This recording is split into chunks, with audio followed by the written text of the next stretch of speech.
ಬೆಟ್ಟಗುಡ್ಡ ಗಿಡಗಂಟಿಯಲ್ಲಿ ಮರೆಯಾಗಿ ಉಳಿದಿದ್ದ ಚಾರಿತ್ರ್ಯ ಇತಿಹಾಸದಲ್ಲಿ ಒಂದಾದ ಹಂಪಿಯ ಅಷ್ಟಭುಜಾಕೃತಿಯ ಸ್ನಾನದ ಕೊಳದ ದಾರಿಯಲ್ಲಿ ನಮ್ಮ ಹೆಜ್ಜೆ.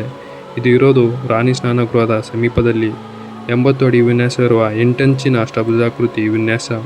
ಮಧ್ಯಭಾಗದಲ್ಲಿ ಒಂದು ವೇದಿಕೆ, ಅದರ ಸುತ್ತಲೂ ನೀರು ತುಂಬಲು ವೃತ್ತಾಕಾರದ ಜಲಧಾರೆ ಮತ್ತು ಹೊರಭಾಗದಲ್ಲಿ ಸುಂದರ ಕಂಬಗಳ ಸಾಲು. ಇದು ಹಿಂದಿನ ಕಾಲದಲ್ಲಿ ರಾಜಮನೆತನದವರು ಅಥವಾ ದೇವಾಲಯಗಳಿಗೆ ಬರುವ ಭಕ್ತರ ಸ್ನಾನದ ತಾಣವೆಂದು ನಂಬಲಾಗಿದೆ.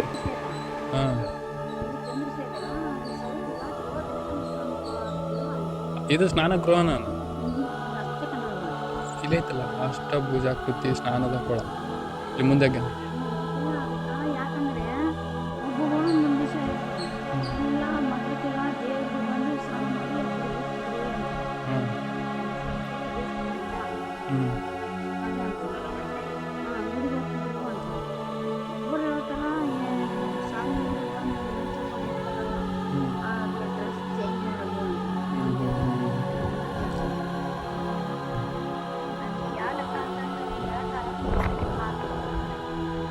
ಈ ತಾಣವನ್ನು ನೋಡುತ್ತಾ ನಮ್ಮ ಸಮಯ ಮುಗಿದಿತ್ತು.